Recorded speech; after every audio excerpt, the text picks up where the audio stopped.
So you're finally starting to eat clean and your friends and family start calling you out and making fun of you. You really don't want to be the guy who fails, gets stuck with the same low energy, same bad skin, mediocre physique, all because you couldn't handle the social pressure. So in this video, I'm going to be showing you how to eat clean without letting other people drag you back down into the bad habits or the bad food. So I'm going to be giving you 5 different ways that you can think about this situation, 5 different ways you can handle it, 5 different mindset tips, tricks you can use to keep you on track on this diet and keep you eating clean, because you do not want to fail.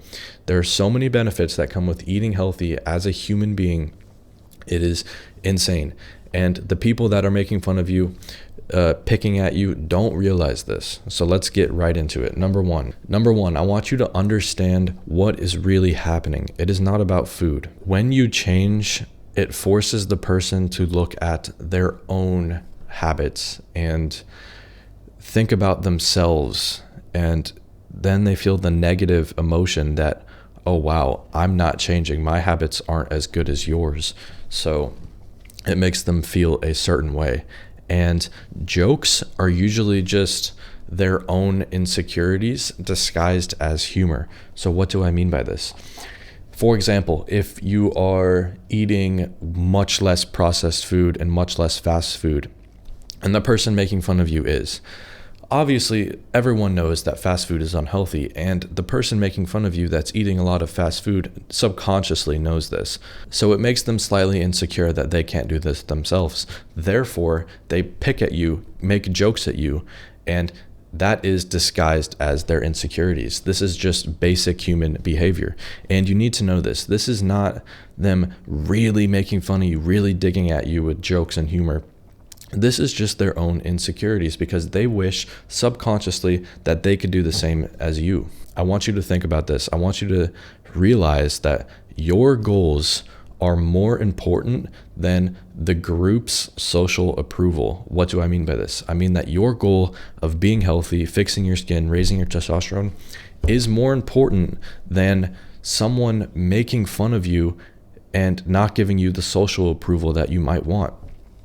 Not fitting in a certain way. Your goals are way more important than that. Your goals are way more important than a little joke or maybe not fitting in as well with the group. Number 2, I want you to stop announcing that you're eating healthy or you're on a diet. I want you to have silent discipline, because every time that you announce that you're eating clean or you're changing your habits to a healthier one, that is a perfect opportunity for someone else to knock you down or try to talk you out of it for some reason. And we don't want this. We want to be moving in silence. We want our habits to be shown. We want people to see our habits, but we don't want to say our habits, because that just gives other people another opportunity to make fun of us or knock it down or try to talk us out of it. The more you try to explain yourself about, guys, listen to me, this is healthy, this is so bad, you need to be eating less processed food, this will actually fix your skin. The more you try to explain that, the more they will try to kind of argue with you, unless they're more intelligent. If they are more intelligent, then they will agree with you. And we want to be friends with intelligent people anyway, right? A good rule of thumb is to just let your results do the talking. So if you're getting more muscular, if your skin is becoming more clear, then just let your results do the talking. The third thing that you can do is have social scripts for whenever someone tries to offer you something unhealthy or bad for you, or tries to make fun of you or argue with you. So for example, someone tries to offer you a brownie.